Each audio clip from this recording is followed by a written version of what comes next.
Bismillahirrahmanirrahim. Assalamualaikum warahmatullahi wabarakatuh.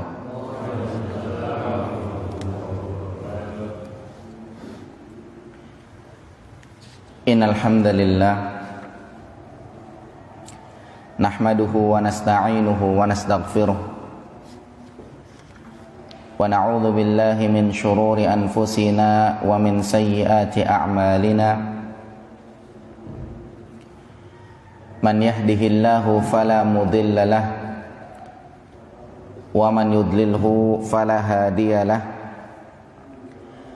Wa ashhadu an la ilaha illallah wahdahu la syarika lah wa ashhadu anna Muhammadan abduhu wa rasuluhu la nabiyya ba'dah. Amma ba'd.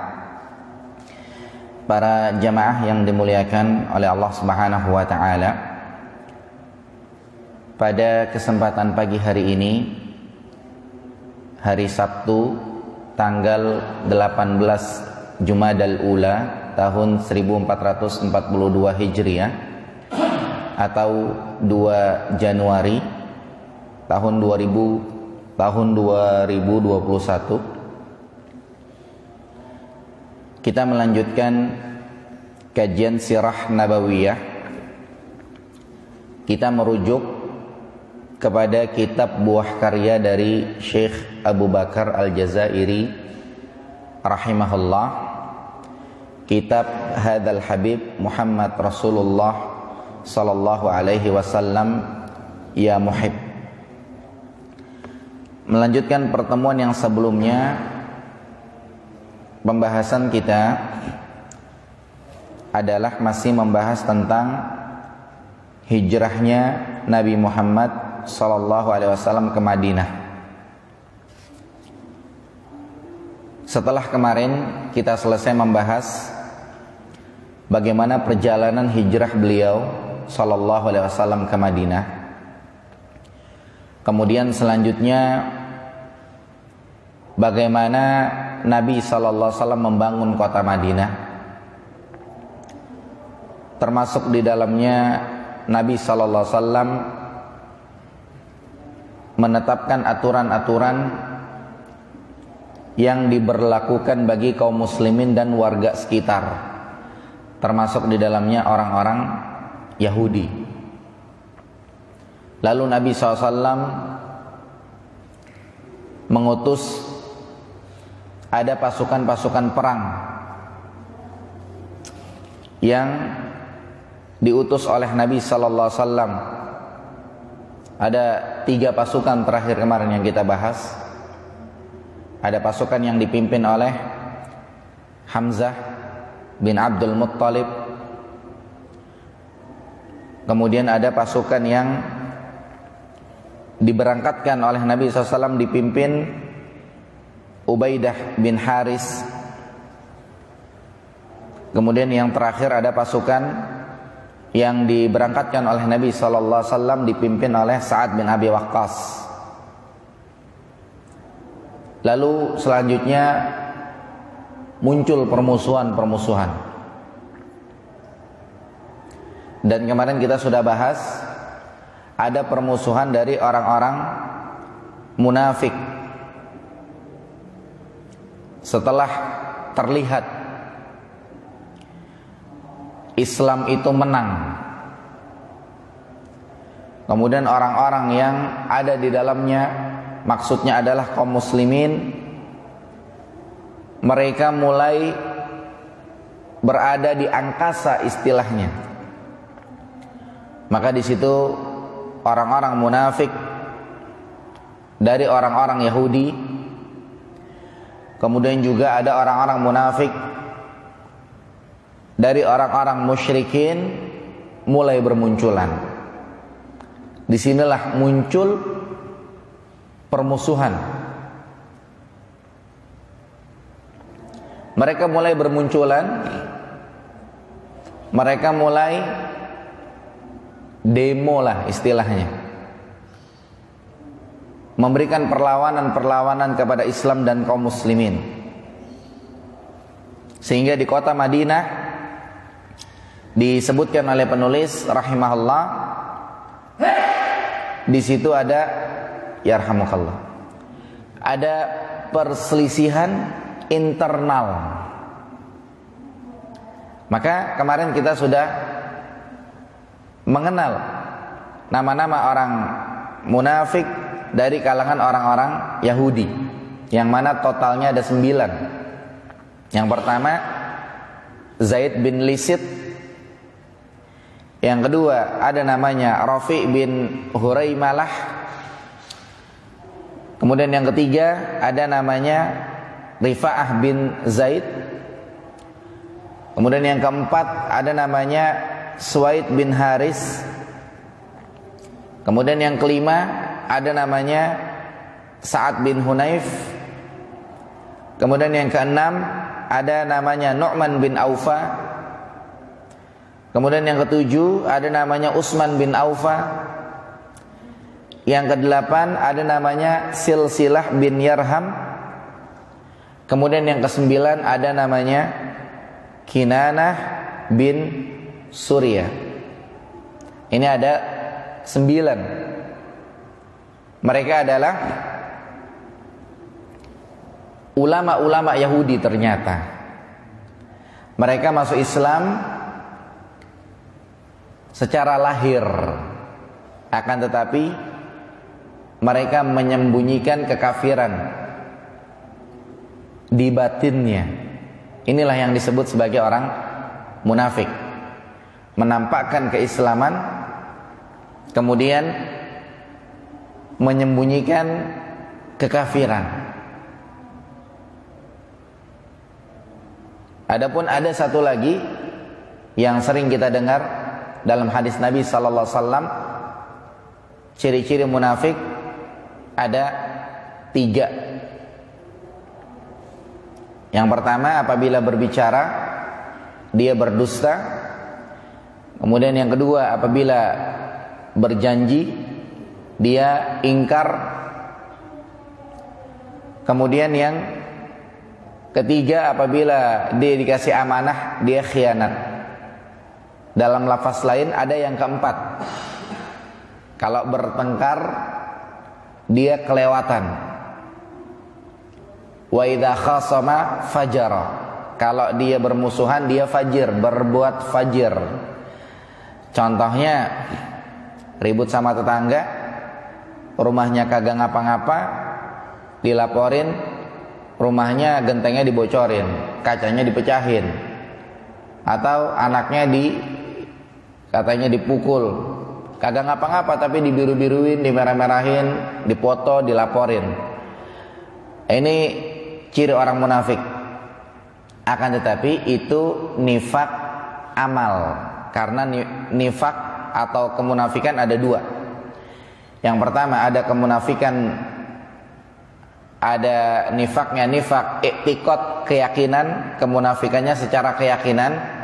Secara lahir dia Islam, secara zahir dia Islam, tapi batinnya menyembunyikan kekufuran. Itu macam orang munafik yang dimaksudkan dalam pembahasan ini. Syahadat, akan tetapi aslinya kafir dia. Kemudian yang kedua ada nifaknya, nifak amal. Ada kemunafikannya secara amal. Kayak tadi, dia orang Islam, tapi amalannya adalah amalan-amalan orang munafik. Nifak keyakinan ini mengeluarkan pelakunya dari Islam. Di antaranya inilah yang dimaksudkan dalam firman Allah, innal munafiqina fid darkil asfali minan nar. Sesungguhnya orang-orang munafik berada di kerak neraka. Jadi kalau neraka ibaratkan ketel, maka ada yang di atas, ada yang di tengah. Orang munafik itu di keraknya, paling panas, di bawahnya.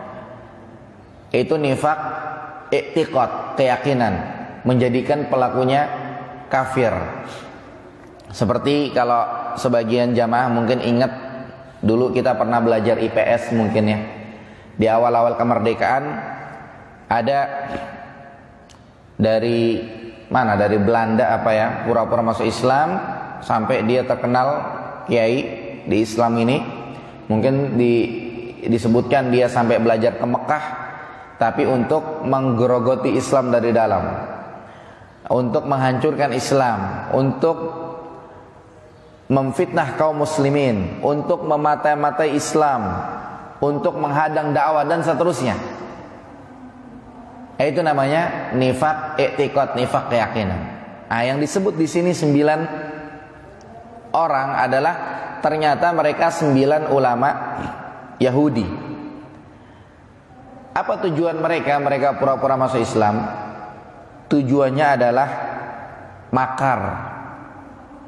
Mereka menyusup ke dalam, mereka ingin berbuat makar. Wa makaru wa makarallah wallahu khairul makirin. Mereka bikin makar, akan tetapi Allah membalas makar mereka. Ketahuan mereka munafik, dan Allah adalah sebaik-baik pembalas orang yang berbuat makar. Maka mereka pura-pura masuk Islam, ingin berbuat makar. Mereka ingin memfitnah orang-orang beriman yang imannya lemah. Kalau kita pelajari tafsir, di antara ayat Quran menyebutkan ada di antara orang-orang kafir yang mereka sengajain masuk Islam pagi-pagi, kemudian sore-sore kafir lagi, biar yang lain pada kafir. Saya pernah dengar di satu masjid sholat tarawih jamaahnya banyak. Informasinya ada si fulan nggak berjamaah lagi di masjid itu. Kemudian muncul omongan apa? Katanya imamnya kepanjangan. Ternyata setelah diselidiki, ini si fulan ini nggak demen sama pengajian yang ada di masjid itu, karena menyuburkan dakwah sunnah, dakwah yang dibawa oleh Nabi SAW. Maka ini gaya orang munafik, pura-pura jamaah tarawih di situ, udah hanya dia ngomong kesana kemari, imamnya kepanjangan. Padahal tarawihnya sama aja, mulainya jam 7 lewat sekian, selesainya jam 8 lewat sekian. Tapi ya begitulah gaya-gaya munafik. Orang munafik dulu nggak begitu, tapi gayanya itu dia pura-pura masuk Islam, bukan pura-pura sholat tarawih, pura-pura masuk Islam. Udah hanya dia murtad lagi, dia bilang Islam gak enak ya, murtad, istilahnya begitu, ngajak orang murtad. Maka seperti itu mereka, pura-pura masuk Islam, bikin makar, bikin fitnah orang-orang yang imannya lemah biar murtad lagi. Mereka memata-matai keadaan kaum muslimin, mereka ingin menghadang dakwah Islam, dan di sisi yang lain ternyata mereka juga dalam rangka mempertahankan keberadaan mereka orang Yahudi, minoritas. Karena di bangsa Yahudi itu mereka punya keyakinan, ada ketika berdusta itu dosa ada, tapi kalau berdusta sesama mereka. Parahnya kalau orang yang di luar mereka didustakan, dibohongin begitu, menurut mereka pahala. Kemudian ingkar janji dosa, tapi kalau sesama mereka. Cuma kalau ingkar janji ke yang lain, hitungannya pahala. Kemudian sama juga ketika dikasih amanah, khianat, itu sesama mereka nggak boleh. Tapi kalau ke yang lain, hitungan mereka dapat pahala. Dibilangnya yang lain istilahnya domba-domba tersesat begitulah. Jadi nggak dianggap. Bahkan jahatnya, perempuan-perempuan di luar mereka itu halal untuk dizinai, diperkosa halal. Katanya Tuhan menciptakannya buat mereka. Ini pelajaran ada kita pelajari dulu, hanya kutipan-kutipan naskah kecil. Itu kita pelajari ketika kita di diplom persiapan bahasa dulu. Itu sekitar tahun 2009-2010 saya dapatkan informasi tersebut. Maka dari itu mereka diantara tujuan pura-pura masuk Islam untuk mempertahankan komunitas mereka, karena mereka punya keyakinan mereka harus menguasai daerah-daerah ini, itu, dan seterusnya. Kalau kita lihat, kalau kita dengar di daerah-daerah mereka tinggal ditanam pohon-pohon cemara itu katanya, buat ke depan nanti persiapan kata mereka. Wallahu a'lam. Ini tentang orang-orang munafik dari orang-orang Yahudi. Nah, berikutnya ada juga muncul permusuhan orang-orang munafik dari kalangan orang-orang musyrik. Ya, orang-orang munafik dari kalangan orang-orang musyrik. Ternyata usut diusut, mereka terkontaminasi, kena efek dari kemunafikannya orang Yahudi. Orang Yahudi ternyata mereka berdakwah. Akhirnya dari hasil dakwah mereka, orang-orang musyrik ikut-ikut jadi orang munafik.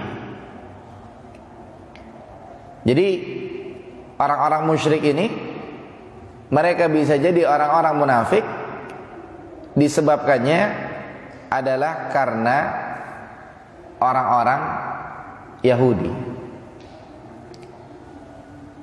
Orang Yahudi datang ke orang-orang musyrik, dihiasi, ngomongnya manis, diajak biar pura-pura masuk Islam, dikasih tahu gimana caranya biar kemusyrikan mereka bisa terus eksis di tanah Arab. Akhirnya dikasih pengarahan biar mereka ikut-ikut jadi orang munafik, ikut-ikut pura-pura masuk Islam. Ini liciknya orang-orang Yahudi. Mereka hitung-hitung ingin mempertahankan diri, pura-pura masuk Islam. Ternyata ngasih pengarahan juga sama orang-orang musyrik. Hitung-hitung mempertahankan diri, pura-pura masuk Islam. Nah, di sini akan dikenalkan di antara nama-nama mereka, orang-orang musyrik pura-pura masuk Islam, sama hitung-hitung untuk mempertahankan diri. Di antaranya adalah ada seorang yang bernama Zuwi bin Haris. Ini dia disebutkan dari Bani Amr bin Auf. Kemudian ya, yang kedua ada namanya Julas bin Suwaid. Ini dari kemarin disebut namanya, kayaknya pada nggak hafal. Cuma tidak masalah. Kemarin saya baca ada cuplikan nasihat kecil berbahasa Arab. Dibilangnya apa? Ketika kita baca sekali, lupa lagi. Baca 2 kali, lupa. Sering baca juga kita lupa. Mungkin kita sering dengar pengajian, sering belajar seru, dengar nama-namanya, lupa. Itu bagaimana begitu? Maka jawaban guru yang ditanya, dia bilang, nggak masalah. Istilahnya singkatnya itu insya Allah berkah gitu. Jadi ketika kita belajar lupa, ya tidak masalah, jangan kita putus asa, tapi terus belajar.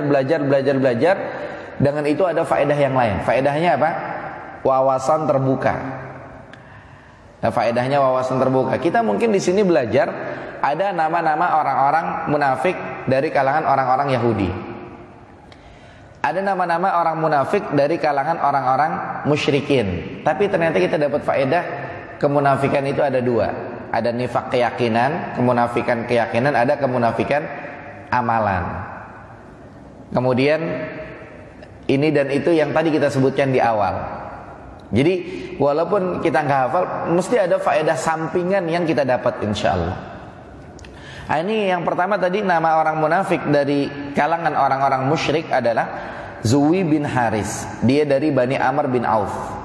Kemudian yang kedua ada namanya Julas bin Suwaid.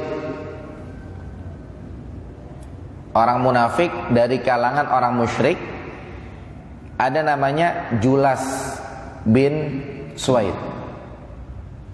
Nah, Julas bin Suwaid ini disebutkan oleh penulis rahimahullah, ternyata dia adalah orang yang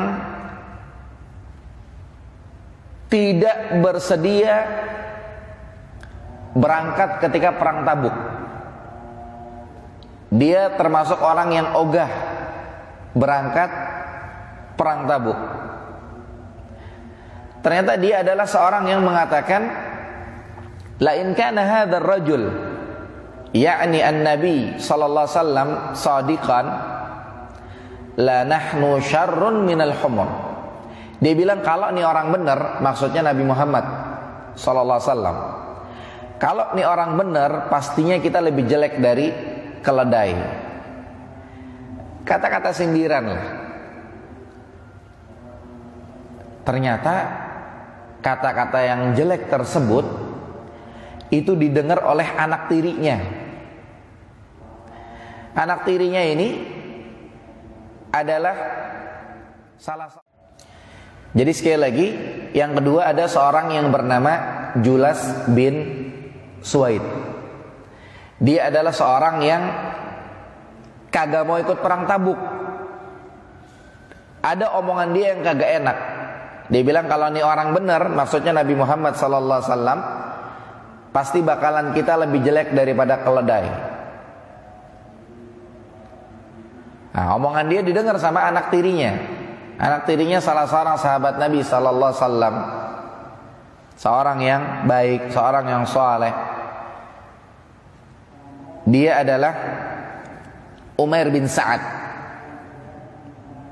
Maka kata Umair bin Sa'ad, setelah mendengar omongannya tadi, dia bilang apa? Dia bilang, wallahi ya Julas, demi Allah wahai Julas, innaka la ahabbun nas ilayya. Demi Allah, engkau ini adalah orang yang paling aku cintai. Wa ahsanuhum indi yadan. Demi Allah, engkau ini adalah orang yang paling berjasa dalam hidupku, kata dia. Wa azzahum alayya an yusibahu syai'un yukrihuhu. Dan engkau adalah seorang yang aku rasa berat di hati kalau ada sesuatu yang menimpamu. Kalau engkau sakit, aku juga sakit. Akan tetapi walaqad qulta maqalatan, engkau telah mengatakan sesuatu, la in rafa'tuha 'alaika la afdahannak, la afdahannak. Kalau aku adukan, sama saja aku menjatuhkanmu. Engkau ngomong sesuatu, kalau aku laporkan, sama saja aku menjatuhkanmu, aku menghinakanmu, aku merendahkanmu. Wala in samattu 'alaiha la yahlikanna dini. Tapi kalau aku diem, agamaku ntar rusak. Karena omonganmu jelek, ngancurin agama Islam maksudnya. Wal ihdahuma aisarun 'alayya minal ukhra. Tapi salah satu dari keduanya lebih ringan. Antara engkau yang aku laporkan, engkau bakal kesalahan, atau agamaku yang kau jelek-jelekin, aku diam. Nah, dua-duanya rugi. Tapi lebih rugi kalau aku diam, ntar agamaku parah. Seenaknya engkau jelek-jelekin. Disebut kemudian selanjutnya apa? Thumma masya ila Rasulillah SAW fadzakara lahu ma qala Julas. Langsung dia lapor, dia datang, dia jalan ke Rasulullah SAW, langsung dilaporin. Dia bilang, Julas ngomong gini ya Rasulullah. Tapi ternyata orang munafik ini cerdas. Dia bilang apa? Disebutkan oleh penulis rahimahullah, fahalafa Julas billah li Rasulullah SAW, laqad kadzaba alayya Umair. Langsung dia berdemi di hadapan Rasulullah SAW, ya Rasulullah, demi Allah, itu yang diomongin nama Umair itu kagak bener. Wa ma qultu ma qala Umair. Yang aku katakan itu yang aku katakan, yang dibilang sama Umair itu kagak bener ya Rasulullah. Atau yang dikatakan oleh Umair, yang diadukan kepadamu ya Rasulullah kagak benar, dia berbohong, demi Allah dia berbohong. Akan tapi Allah Subhanahu wa taala langsung membeberkan kelicikannya tadi. Allah turunkan surat At-Taubah ayat 74. Allah berfirman, yahlifuna billah. Mereka sampai sumpah-sumpah bawa nama Allah, sampai berdemi mereka, sampai wallahi, sampai bilang-bilang demi Allah. Maqalu, mereka bilang mereka tidak berkata itu. Kemudian Allah mengatakan walaqad qalu, sungguh mereka katakan itu aslinya. Kalimat al-kufur, kalimat kekufuran. Wa kafaru ba'da islamihim, dan mereka telah kafir setelah mereka Islam. Allah mengatakan ba'da islamihim. Wa hammu bima lam yanalu, dan mereka menginginkan sesuatu yang kagak mereka dapat. Mereka pengen aman, pura-pura masuk Islam, tapi ya nggak dapat karena pura-pura masuk Islam.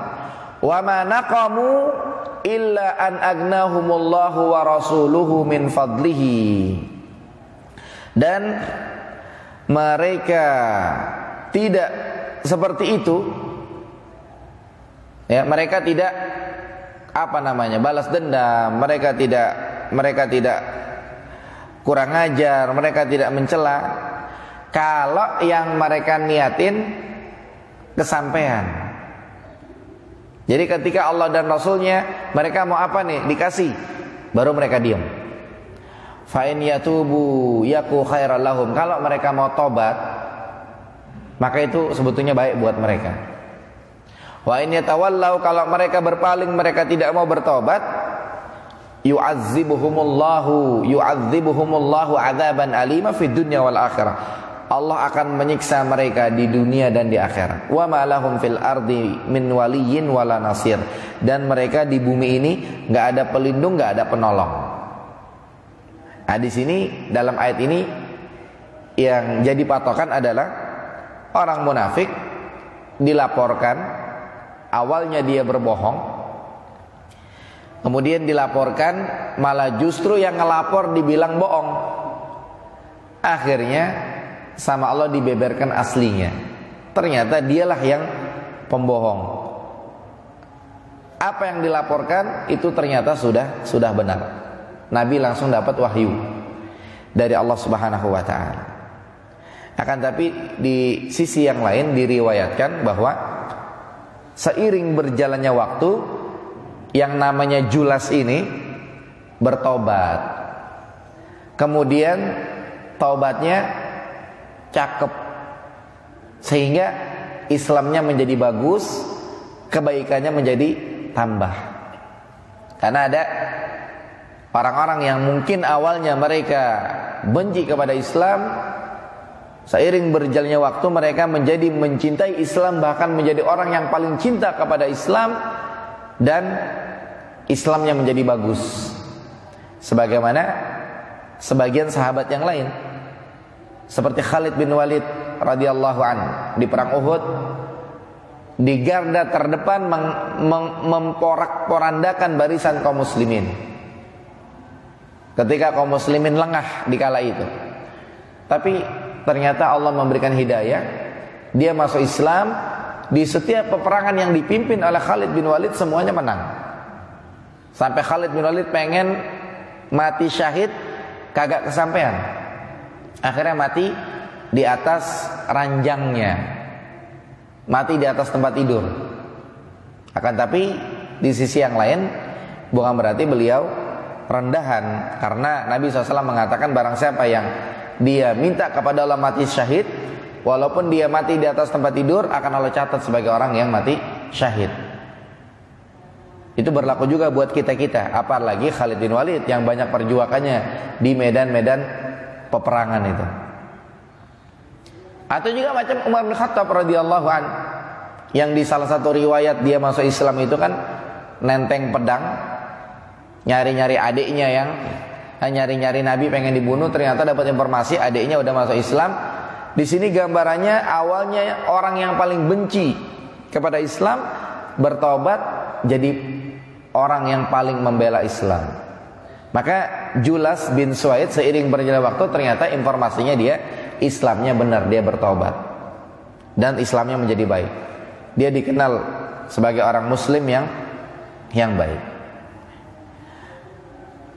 Itu yang kedua, Julas bin Suwaid. Kemudian ada yang ketiga, namanya Haris bin Suwaid. Ini saudaranya Julas, bapaknya sama-sama Suwaid.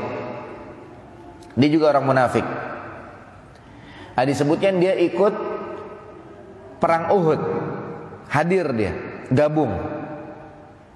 Kemudian disebutkan ketika perang Uhud dia sempat membunuh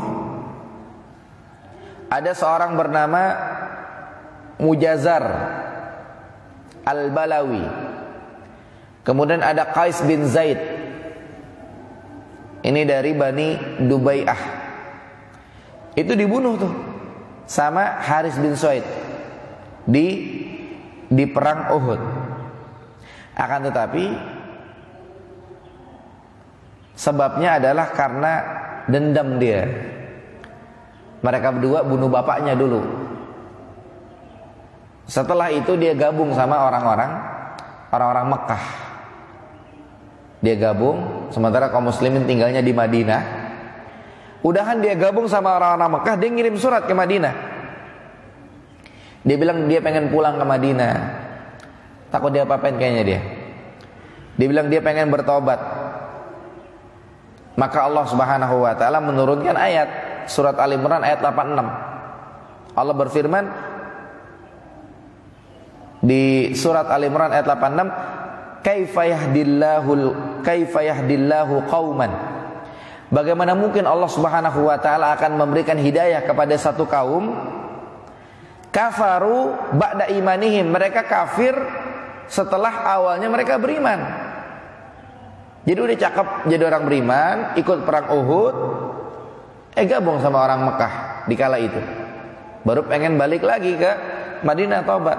Allah turunkan ayat, kaifa yahdillahu qauman. Bagaimana mungkin Allah memberikan hidayah kepada satu kaum kafaru ba'da imanihim, mereka kafir setelah awalnya beriman. Wa syahidu anna rasul haqqun.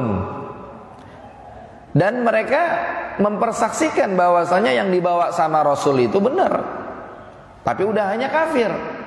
Bagaimana mungkin tobatnya bisa diterima? Bagaimana mungkin Allah kasih hidayah kepada mereka? Wa ja'ahumul bayyinat. Sementara telah datang kepada mereka keterangan-keterangan. Bagaimana mungkin udah datang keterangan kafir pengen balik lagi? Bagaimana mungkin Allah kasih hidayah? Wallahu la yahdil qaumaz zalimin. Allah tidak memberikan hidayah kepada orang-orang yang zalim, menempatkan sesuatu bukan pada tempatnya. Mestinya beriman istiqomah, ini beriman balik kafir, mau taubat, mau Islam lagi.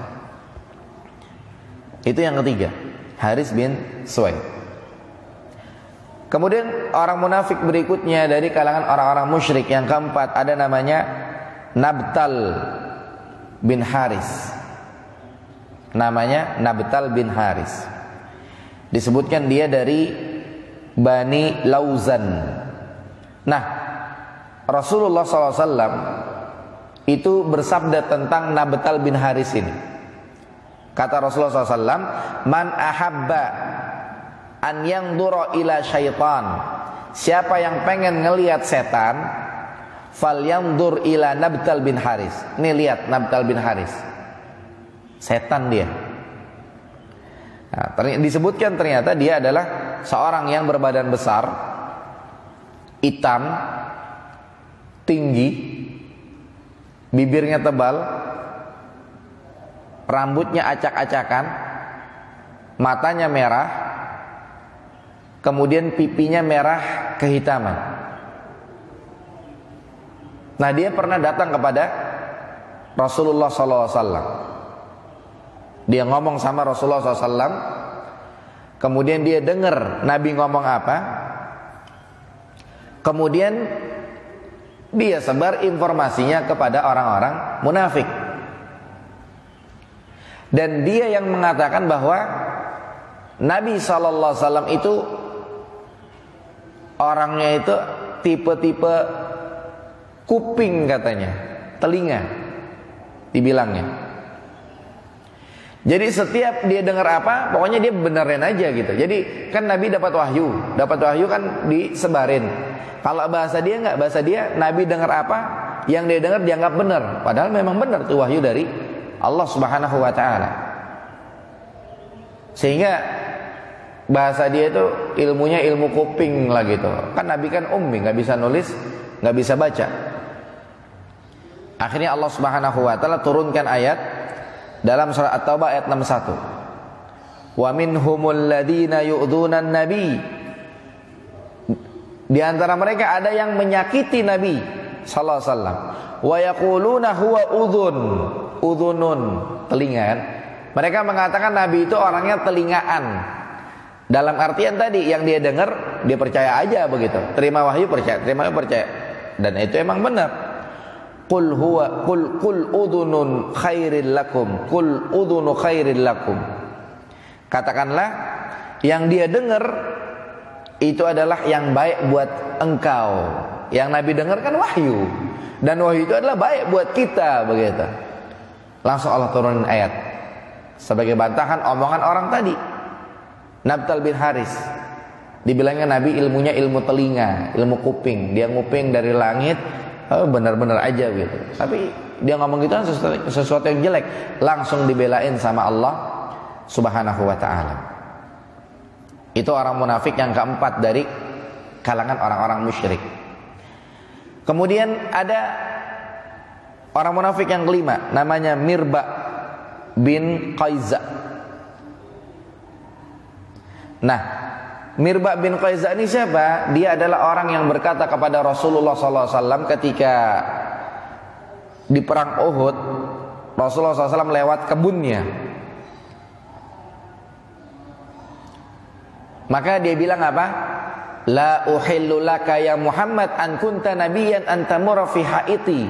Dia bilang, aku tidak halalkan untukmu wahai Muhammad, engkau lewat kebunku. Aku tidak redho, aku tidak halalkan itu kalau benar engkau nabi. Walaupun engkau nabi, aku tidak halalkan kau lewat tanah aku ini. Kemudian disebutkan dia ngambil pasir. Habis ngomong gitu dia ngambil tanah. Nabi lewat bersama dengan para sahabat. Tapi emang dasar nih orang kurang ngajar kan gitu. Wahai Muhammad, biar dikata engkau nabi, kagak boleh lewat sini. Diambil pasir.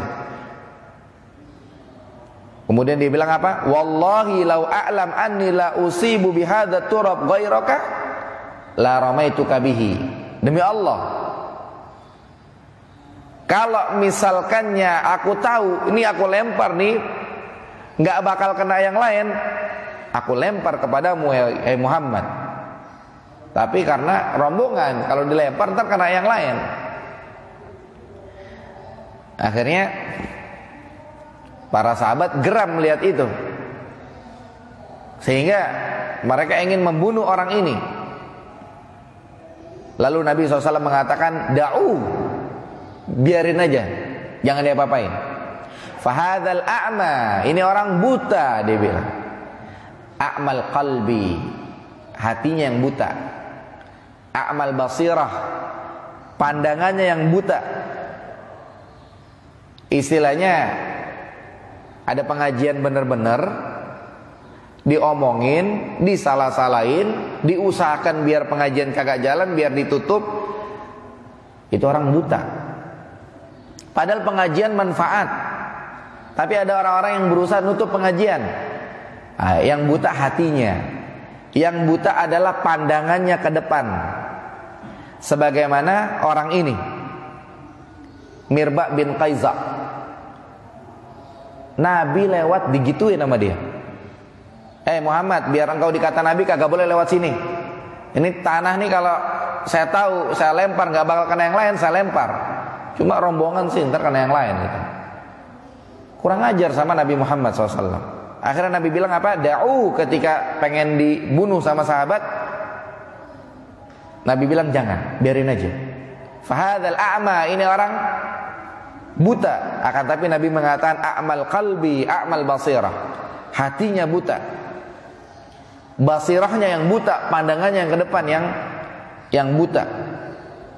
Ya, ada TPA cakep-cakep berjalan, pengen ditutup sama dia. Dibilangnya ini alirannya ini macam-macam, padahal bukan karena itu, tapi karena hasad, karena iri dengki. Dan ada orang-orang yang seperti itu. Terus kita apain enaknya? Biarin aja. Kenapa? Karena dia buta hatinya, buta wawasannya. Kita tetap terus gerak, kita tetap terus berdakwah, berjuang. Selama kita mengajak kepada Allah Subhanahu wa taala, biar dikata orang ngomong apa, ya kita tetap lanjut. Selama yang kita pelajari adalah agama Allah, biar yang belajar cuman dikit, ya kita santai aja. Saya pernah belajar satu kelas, dari awalnya 40 orang, berkurang jadi 30 sekian, 20 sekian, sampai tinggal 5 orang. Salah satunya saya. Dan akhirnya tinggal 1 orang, saya sendiri. Belajar nahwu waktu itu di tahun 2008. Nah, makanya kita nih mungkin ya, yang pertama nasihat buat panitia kajian, misalkannya yang ikut pengajian sedikit, ya lanjut aja, nggak apa-apa. Wong kita belajar agama Allah gitu. Atau buat ustadz-ustadz yang mengajar, nasihat buat mereka, biar yang hadir pengajian dikit, ya ustadz itu harusnya lanjut aja. Jangan mentang-mentang yang hadir dikit, akhirnya ustadz itu putus asa, udahlah cuma dikit doang yang hadir. Jangan juga. Sama juga yang ikut pengajian, yang hadir cuma dikit, jadi saya malas, jadi saya nggak enak, jadi saya kurang semangat. Harusnya semangat, wong kita yang kita belajar adalah agama Allah. Seperti itu. Maka mereka, orang-orang yang berusaha menghentikan pengajian sementara yang dikaji adalah agama Islam, pengajiannya manfaat, agama Allah dan seterusnya, mereka orang buta. Buta hatinya, buta pandangannya ke depan. Akhirnya Mirba bin Qaiza itu orang digetok sama Sa'ad bin Zaid. Ya, digetok pakai busur panah. Palanya langsung luka karena kurang ngajar sama Nabi sallallahu alaihi wasallam. Ini orang yang kelima. Kemudian yang berikutnya ada orang yang keenam juga nih, orang munafik dari kalangan orang-orang musyrik. Namanya Aus bin Qaiza. Kalau tadi Mirba bin Qaiza, ini saudaranya Mirba. Saudaranya Mirba dia, Aus. Nah, dia orang yang berkata ketika perang Khandaq. Ketika perang Khandaq, dia berkata kepada Rasulullah SAW, "Ya Rasulullah, inna buyutana aurah." Wahai Rasulullah, rumah kami aurat. Maksudnya apa? Maksudnya ini orang-orang munafik. Perang Khandaq, orang munafik takut mati. Dia pengen alasan pulang begitu. Rumah kami aurat. Di rumah itu ada anak kecil, ada perempuan, kagak ada yang jagain. Kita aja yang pengen jagain ya Rasulullah. Dia pengen pulang, cuma bahasanya halus. Rumah kami aurat, Rasulullah ngerti. Akhirnya apa? Akhirnya sama Rasulullah SAW diizinin. Bukan diizinin, mohon maaf. Mereka ternyata minta izin pulang.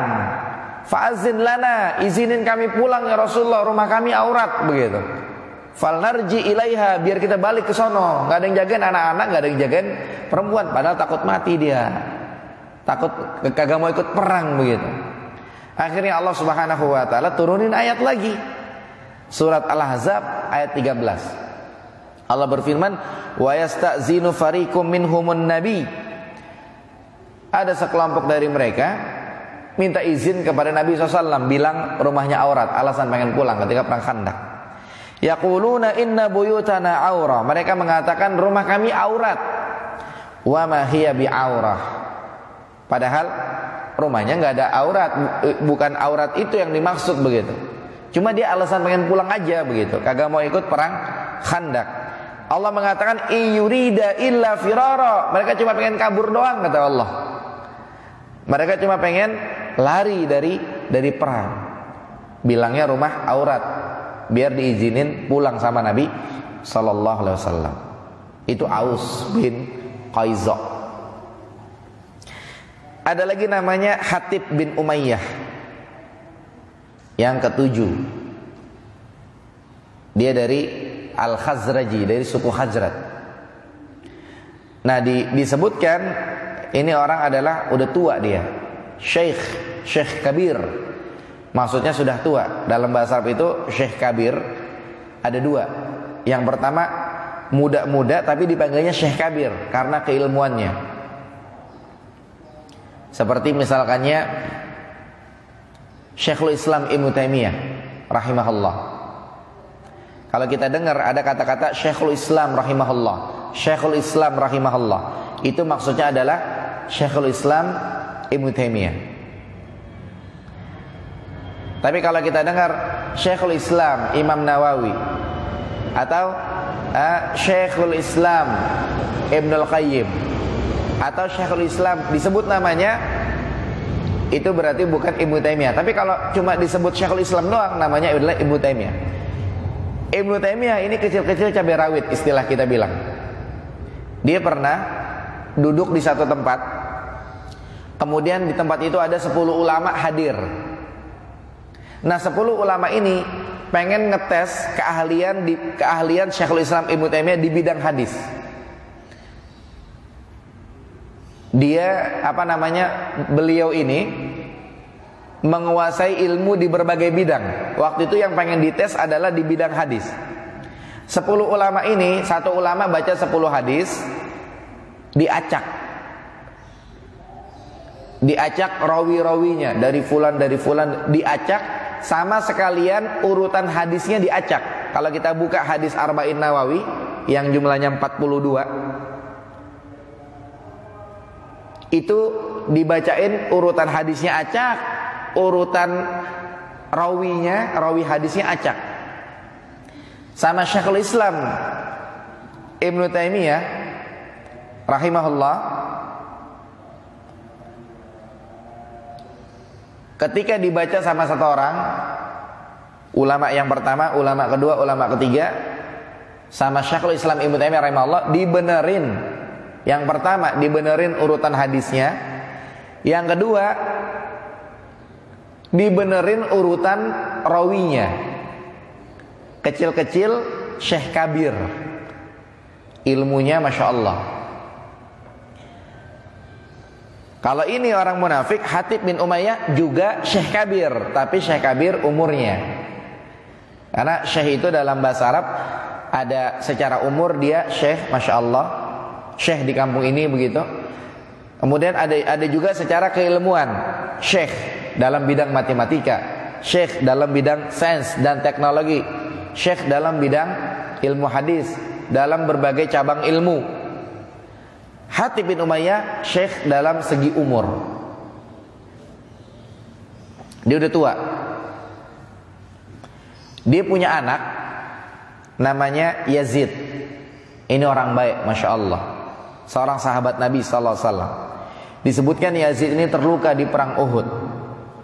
Kemudian dibawa ke rumahnya Bani Zafar. Beberapa kaum muslimin ngumpul di sana. Yang laki, yang perempuan ngumpul. Setelah itu dia meninggal. Anaknya nih, namanya Yazid.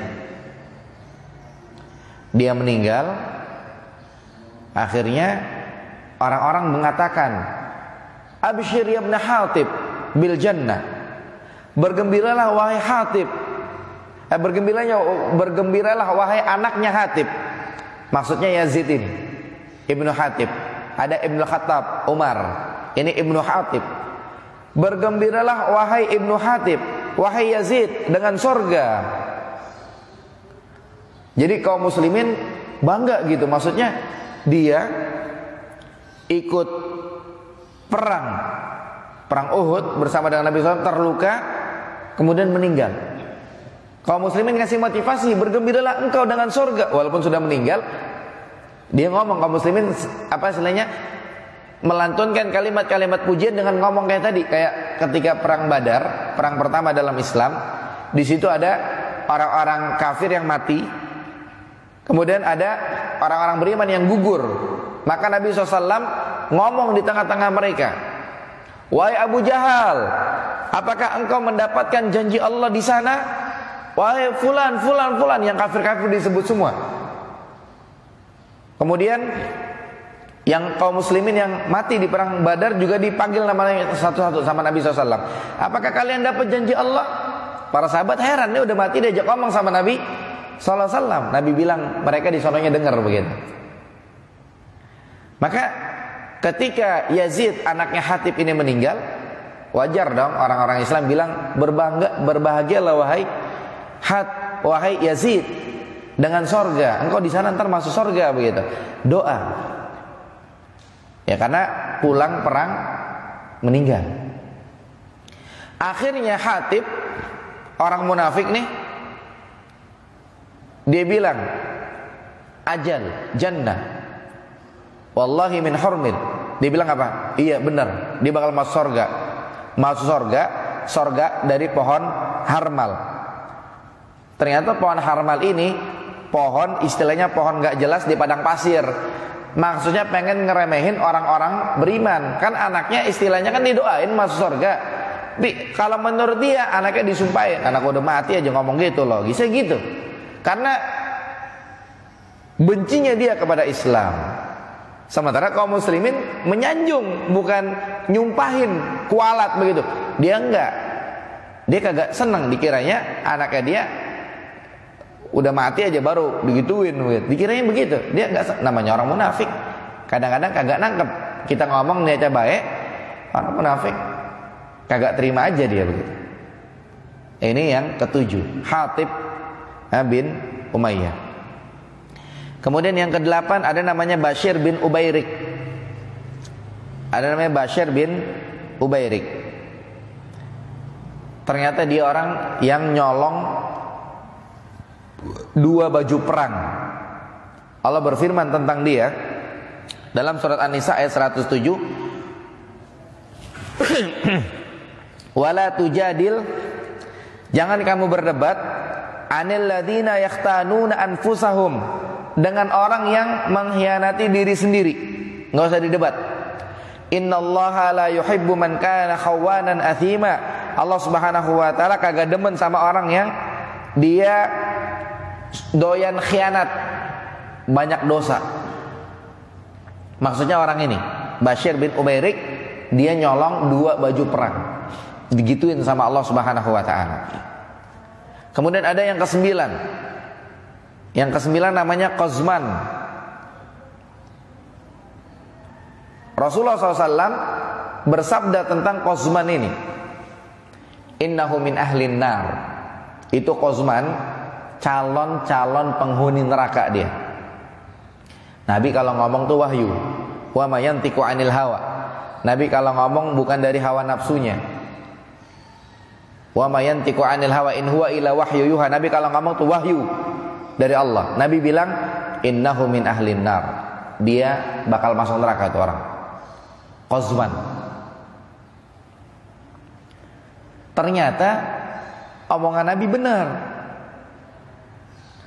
Dia disebutkan waktu perang Uhud gagah dia. Di medan perang itu jagoan. Bahkan disebutkan dia berhasil membunuh orang-orang musyrik. Tapi dia sendiri akhirnya luka parah. Dia luka parah. Akhirnya apa? Akhirnya dia dibawa ke rumah Bani Zafar. Ada seorang kaum muslimin berkata kepadanya, Abshir ya Qazman, berbahagialah wahai Qazman, kayak tadi anaknya Hatib Yazid. Sorga menunggu begitu. Nah, udah banyak luka nih. Akan tetapi ternyata saking parahnya lukanya tadi, ketika dikatakan berbahagialah wahai Qazman. Dibilang apa? Saya perang tuh bukan fisabilillah, kata Qazman. Saya perang bukan fisabilillah. Dibilang, wallahi ma qataltu illa hamiyah an qaumi. Demi Allah, saya nggak perang kecuali saya pengen membela kaum saya, fanatisme kepada kaumnya, bukan fisabilillah. Kemudian disebutkan dia sakitnya tambah parah. Akhirnya dia bunuh diri karena kagak tahan sama sakitnya. Dan kita tahu orang yang bunuh diri masuk neraka. Dalam hadis Nabi mengatakan orang yang makan racun nanti dia bakal di neraka makan racun. Dia bakal kesiksa dengan itu, hukumannya begitu. Orang yang mati karena nusuk pakai pesok, nanti di neraka hukuman buat dia begitu juga. Dia nusuk-nusuk dirinya pakai pesok. Orang yang mati terjun dari tempat yang tinggi, nanti di neraka juga gitu. Sama Allah disiapin tempat yang tinggi, dia terjun, mati, naik lagi terjun, begitu aja nyiksa dirinya. Orang yang mati gantung diri juga begitu. Nah, dia mati bunuh diri. Berarti apa? Shadaqa Rasulullah sallallahu alaihi wasallam. Benar yang dikatakan oleh Nabi SAW, dia termasuk bakal masuk neraka, dia termasuk penghuni neraka. Itu yang ke-9. Kemudian yang terakhir, yang ke-10, ada gembongnya orang munafik. Gembongnya orang munafik, namanya siapa Pak? Ada yang tahu nggak? Sebutin 3 nama. Siapa bin siapa bin siapa? Ada yang tahu? Hah? Ubay bin Ka'ab. 2 nama, 3. Abdullah bin Ubay, baru 2 nama, 3. Abdullah bin Ubay bin Salul. Ada yang tahu? Tahu dari beliau berarti. Kita kasih hadiah berarti. Ada hadiah Pak? Mana hadiahnya? Kalau kata Nabi dapat hadiah ini kagak boleh ditolak. Silakan Pak, tafadhol. Kalau dapat hadiah 5 juta boleh ditolak, duit soalnya. Tapi kalau hadiah minyak wangi kagak boleh ditolak. Kita dikasih duit sama orang 1 juta 2 juta boleh ditolak tuh. Nggak usah Pak, nggak usah. Tapi kalau minyak wangi kata Nabi kagak boleh ditolak. Jadi namanya Abdullah bin Ubay bin Salul. Abdullah bin Ubay bin Salul. Orang Arab biasa 3 nama. Kalau kita bikin paspor biasa diminta 3 nama. Nggak tahu peraturan ke depan informasinya katanya bakal 4 nama. Karena warga di Arab Saudi tambah banyak untuk lebih membedakan. Kalau orang Arab itu biasa namain anaknya pakai nama bapaknya. Misalkannya bapaknya itu namanya Muhammad. Biasa kalau bapaknya udah meninggal, ini orang punya anak kasih nama Muhammad. Walaupun bapak dia misalkannya namanya Yusuf, jadi Muhammad bin Yusuf bin Muhammad. Biasa kalau ditulis namanya Muhammad Yusuf Muhammad. Iya tuh, kalau orang Arab nggak pakai kata-kata bin, tapi maksudnya udah jelas, anaknya, bapaknya, kakeknya. Nah, ini gembong orang munafik namanya Abdullah bin Ubay bin Salul. Orang-orang munafik ini kalau ngumpul sama dia, nah dia bilang, la in raja'na ilal Madinah la yakhrujannal a'azzu minhal adzal. Kalau kita balik ke Madinah, maka orang yang mulia akan mengusir orang yang terhina. Lagi nyindir Nabi SAW. Ini lagi ngomong ketika perang Bani Mustalik. Akhirnya Allah turunin ayat lagi dalam surat Al-Munafiqun secara sempurna. Ya Allah turunin ayat tentang dia dan tentang geng-gengnya dia tadi. Allah turunin surah Al-Munafiqun nyindir dia sama nyindir geng-gengnya tadi. Nah, mereka adalah orang yang menyusup di Bani An-Nadir, orang-orang Yahudi ini. Rasulullah SAW ngepung mereka, mereka menyusup. Orang-orang munafik ini berkata kepada orang-orang Yahudi tadi, usbutu, kalian yang tenang ya, katanya. Wallahi, demi Allah, lain ukhrijtum, kalau kalian diusir, lanakhrujanna ma'akum, kita bareng kalian. Orang Yahudi didukung sama mereka. Wala nuti'u fikum ahadan abada, dan kita tidak akan patuh kepada siapapun di antara kalian. Maksudnya dia bilang sama orang beriman, kita nggak akan nurutin orang beriman untuk ngepung kalian. Kalian yang tenang di sana. Gitu. Wa in qutiltum lanansurannakum, kalau kalian diperangi, wahai orang-orang Yahudi di sana, kita akan tolong kalian. Jadi kalian tenang aja. Wallahu yashhadu innahum lakadzibun. Allah bersaksi, ternyata mereka berdusta. Atau sebaliknya ya, jadi dia bilang sama orang-orang Islam, ketika orang Islam ingin mengepung orang-orang Yahudi, dia bilang lain ukhrijtum lanakhrujanna ma'akum, kalau kalian ingin ngepung mereka, kita berangkat bareng, kita kepung mereka yuk, orang-orang Yahudi gitu. Nampang sama orang Islam. Wala nuti'u fikum ahadan abada, dan kita ya tidak di satu sisi dia ngomong sama orang Yahudi, kalian tenang, kita nggak akan nurutin mereka ngepung kalian. Jadi istilahnya bunglon lah begitu.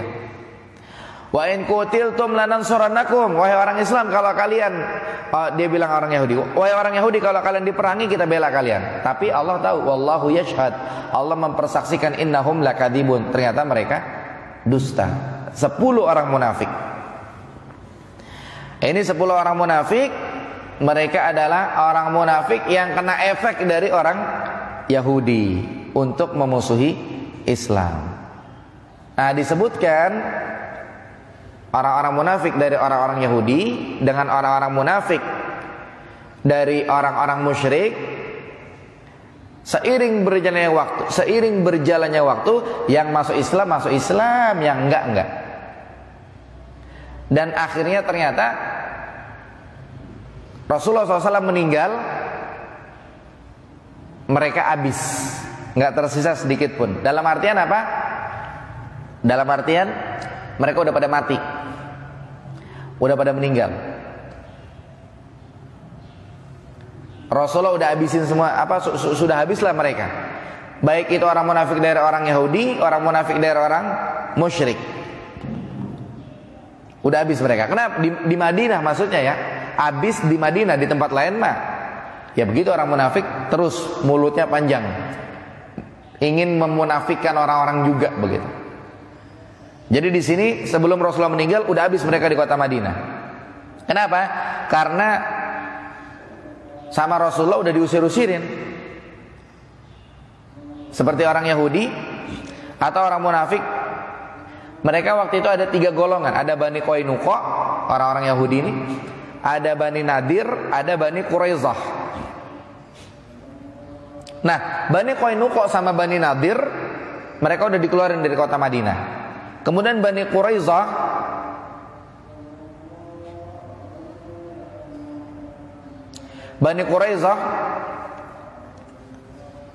jadi tadi Bani Qainuqa dengan Bani Nazir, mereka sudah diberesin sama Rasulullah sallallahu alaihi wasallam. Kemudian yang berikutnya Bani Quraizah. Bani Quraizah mereka dihukum mati sama Rasulullah SAW. Kalau Bani Qainuqa sama Bani Nadir diusir dari Madinah. Tapi kalau Bani Quraizah mereka dihukum mati. Artinya mereka diperangi, dibunuh-bunuhin. Gara-garanya apa? Gara-garanya mereka berkhianat. Mereka menyelisihi perjanjian. Kecuali sedikit. Yang selamat dari mereka, yang kagak dibunuh-bunuh itu, yang pada kabur sedikit. Nah, kemudian disebutkan yang terakhir, di antara ulama dari orang Yahudi yang Masya Allah Masuk Islam dia. Ada namanya seorang bernama Abdullah bin Salam radhiyallahu anhu. Kemudian ada juga seorang yang bernama Mukhairik. Dia orang Yahudi terbaik. Dia masuk Islam pada saat perang Uhud. Nabi mengatakan Mukhairik khairu Yahudi. Mukhairik itu orang Yahudi terbaik.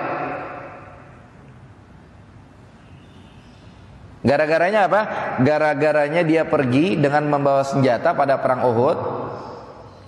Dia bilang sama keluarganya, nanti kalau saya mati, harta saya buat Muhammad, buat Rasulullah sallallahu alaihi wasallam. Dia bilang begitu. Dia berangkat perang Uhud, kalau dia mati hartanya buat Rasulullah sallallahu alaihi wasallam. Setelah keluarganya didakwahin, diajak mereka masuk Islam. Kemudian dia berangkat perang bersama Rasulullah SAW sampai akhirnya dia meninggal, radhiyallahu anhu. Makanya dibilang sama Nabi, Mukhairik khairu Yahudi. Ada dua ternyata yang Islamnya bagus, Abdullah bin Salam dan Mukhairik. Saya kira cukup insyaallah. Ya sudah masuk waktu syuruk. Kita baru selesai membahas orang-orang munafik dari kalangan orang-orang Yahudi, orang-orang munafik dari kalangan orang-orang musyrik. Yang berikutnya akan dibahas bukan orang munafik, tapi dia jelas-jelas berani terang-terangan memusuhi Islam. Orang-orang Yahudi nih. Ada orang-orang munafik. Kan tadi kan tujuannya apa? Untuk biar mereka umurnya panjang nih orang Yahudi. Karena kalau kagak caranya biar umur panjang pura-pura masuk Islam. Kalau kagak masuk Islam ntar umurnya pendek begitu. Keberadaan mereka ya habis nanti lama-lama di kota Madinah kan begitu. Caranya mereka siasatnya masuk Islam pura-pura. Ternyata ada orang-orang Yahudi yang mereka berani terang-terangan memusuhi Islam. Nanti akan kita bahas siapa nama-nama mereka. Pertemuan yang akan datang insyaallah bulan depan. Kita ketemu lagi tanggal 6 Februari insyaallah, hari Sabtu pekan pertama. Kita akan bahas siapa nama-nama mereka. Kemudian kita akan bahas apa ulah mereka, omongan mereka apa aja, dan sekalian bantahannya. Jadi mereka ngomong sesuatu langsung dibantah sama Allah Subhanahu wa taala dalam Quran. Itu nanti insyaallah kita akan bahas pada pertemuan yang akan datang insyaallah. Ya, demikian yang bisa kita bahas pada kesempatan kali ini. Yang benar datang dari Allah Subhanahu wa taala, yang salah dari saya pribadi. Barakallahu fikum. Wa sallallahu ala nabiyina Muhammad wa akhiru da'wana alhamdulillahi rabbil alamin. Sebelum ditutup, sampai sini ada yang ingin bertanya terkait pembahasan? Baik, sepertinya tidak ada. Kalau memang nanti ada yang ditanyakan secara pribadi, boleh langsung ketemu saya setelah kajian ditutup insyaallah. Demikian, subhanakallahumma wa bihamdika asyhadu an la ilaha illa anta astaghfiruka wa atubu ilaik. Wassalamualaikum warahmatullahi wabarakatuh.